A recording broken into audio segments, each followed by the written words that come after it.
शुभ मध्याह्न विद्यार्थियों। आज हम शुरू करेंगे नवमे पाठ है। नवा पाठ जिसका नाम है सुभाषितानि। सुभाषित हम कहते हैं अच्छे वचन, अच्छी वाणी को। सुभाषितानि अर्थात अच्छी शिक्षाप्रद बातें। सु अर्थात सुंदर, भाषित अर्थात वचन। ये सुंदर वचन हमारे जीवन में महत्वपूर्ण स्थान रखते हैं तथा व्यवहारिक जीवन में पथ प्रदर्शक का कार्य करते हैं। तो देखिए यहाँ इस चैप्टर में कुछ सुभाषित, कुछ अच्छे वचन यहाँ दिए हुए हैं। तो पहला श्लोक हम देखते हैं। प्रदोषे दीप्कः चंद्रः प्रभाते दीप्कः रविः त्रैलोक्य दीप्कः धर्मः सुपुत्रः कुलदीप्कः।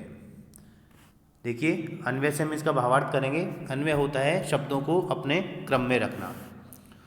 तो देखते हैं, प्रदोषे चंद्रः दीप्कः भवति।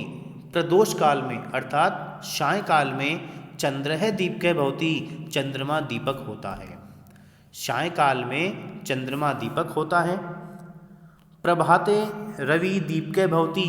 प्रभाते प्रातः काल में रवि दीप्कः भवति, सूर्य दीपक होता है। प्रातः काल में सूर्य दीपक होता है। त्रैलोक्ये धर्मः दीप्कः, तीनों लोकों में धर्म दीपक होता है। सुपुत्र च कुल दीपकः, और सुपुत्र कुल का दीपक होता है। सायंकाल में चंद्रमा दीपक होता है। प्रातः काल में सूर्य दीपक होता है। तीनों लोकों में धर्म दीपक होता है। और सुपुत्र अर्थात अच्छा पुत्र कुल का दीपक होता है। देखिए यहाँ बताया गया प्रदोष काल में अर्थात सायंकाल में चंद्रमा दीपक होता है। तो कहने का मतलब है कि शाम के समय में चंद्रमा होता है, वो शाम को प्रकाशित करता है। इसीलिए कहा गया है कि सायंकाल में चंद्रमा दीपक होता है। फिर कहा गया है प्रातः काल में रवि दीपक होता है। जो दिन का समय होता है उसको प्रकाशित कौन करता है? सूर्य करता है। इसलिए कहा गया है कि प्रातः काल में रवि दीपक होता है। और तीनों लोकों में धर्म दीपक होता है और सुपुत्र कुल का दीपक होता है। फिर देखिए आगे वाला श्लोक देखते हैं। श्लोक नंबर 2। चंदनम शीतल लोके चंदनात् अपि चंद्रमा चंद्र चंदनयो मध्ये शीतला साधु संगति। देखिए बहुत अच्छा श्लोक है।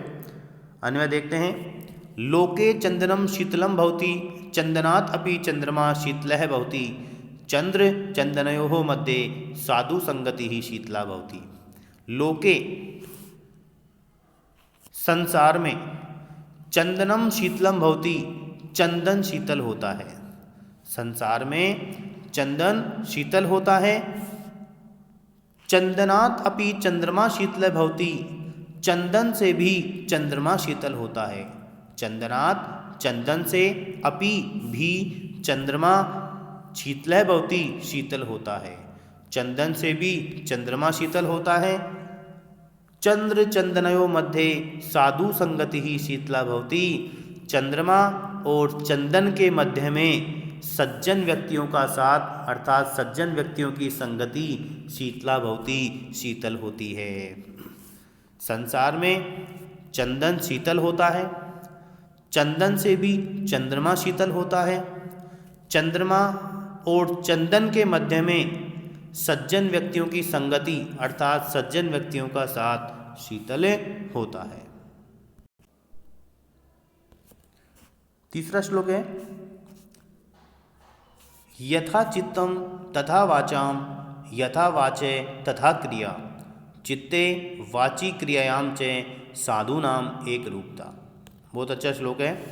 सज्जन व्यक्ति के बारे में बताया गया है यहाँ। देखते हैं अन्वय। यथा चित्तम भवति तथा वाचः भवति, यथा वाचः तथा क्रिया भवति साधूनां चित्ते वाची क्रियायाम च एक रूपता भवति। सज्जन व्यक्तियों के स्वभाव के बारे में यहाँ बताया गया है। यथा चित्तम भवति, जैसा मन होता है। यथा वाचः भवति, वैसी ही वाणी होती है। जैसा मन होता है वैसी ही वाणी होती है। यथा वाचः तथा क्रिया भवति, यथा वाचः जैसी वाणी यथा क्रिया भवति वैसी ही क्रिया होती है।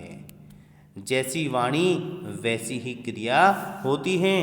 साधुनाम सज्जन व्यक्तियों में चित्ते वाची क्रियायाम च एक रूपता भवति। चित्ते मन में, वाची वाणी में, क्रियायाम च और क्रिया में एक रूपता भवति, एक रूपता होती है। सज्जन व्यक्तियों के मन में, वाणी में और क्रिया में एक रूपता होती है। एक रूपता का मतलब है कि सज्जन व्यक्ति का मन, वाणी और क्रिया वो हमेशा एक जैसे रहते हैं। जैसा मन होता है वैसी वाणी होती है, जैसी वाणी वैसी ही क्रिया होती है। सज्जन व्यक्तियों का मन, वाणी और क्रिया में एक रूपता होती है। सज्जन व्यक्तियों के मन, वाणी और क्रिया में एक रूपता होती है, अर्थात सज्जन व्यक्ति हर परिस्थिति में एक समान रहता है। तो रिवीजन में हम देख लेते हैं एक बार। पहला श्लोक था प्रदोषे दीप्कः चंद्रः प्रभाते दीप्कः रवि त्रैलोक्ये दीप्कः धर्मे सुपुत्रे कुलदीप्कः। अन्वय लिखा हुआ है प्रदोषे चंद्रः दीप्कः भवति प्रभाते रवि दीप्कः भवति त्रैलोक्ये धर्मः दीप्कः सुपुत्र च कुलदीप्कः कुलस्य दीप्कः भवति। सायंकाल में चंद्रमा दीपक होता है, अर्थात सायंकाल को चंद्रमा प्रकाशित करता है। प्रभाते रवि दीप्कः भवति प्रातःकाल में सूर्य दीपक होता है, अर्थात प्रातःकाल को दिन को सूर्य प्रकाशित करता है। त्रैलोक्य धर्म दीपकः तीनों लोकों में धर्म दीपक होता है। सुपुत्र च कुल दीपकः भवति और सुपुत्र कुल का दीपक होता है। फिर दूसरा श्लोक हमने देखा था चंदनम शीतलम लोके चंदनात् अपि चंद्रमा चंद्र चंदनयो मध्ये शीतला मधु शीतला साधु संगति।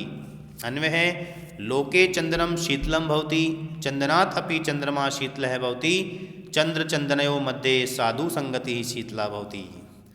लोके चंदनम शीतलम भवति संसार में चंदन शीतल होता है, अर्थात ठंडा होता है। चंदनात् अपि चंद्रमा शीतलः भवति चंदन से भी चंद्रमा शीतल होता है। चंद्र चंदनयो मध्ये साधु संगति शीतला भवति और चंद्रमा और चंदन के मध्य में सज्जन व्यक्तियों की संगति अर्थात सज्जन व्यक्तियों का साथ शीतल अर्थात ठंडा होता है। फिर तीसरा श्लोक था यथा चित्तम तथा वाचाम यथा वाचे तथा क्रिया चित्ते वाची क्रियायाम च साधूनाम एक रूपता। अन्वय है यथा चित्तम भवति तथा वाचे भवति यथा वाचः तथा क्रिया भवति साधूनाम चित्ते वाची क्रियायाम च एक रूपता भवति। यथा चित्तम भवति जैसा मन होता है, यथा वाचः भवति वैसी वाणी होती है।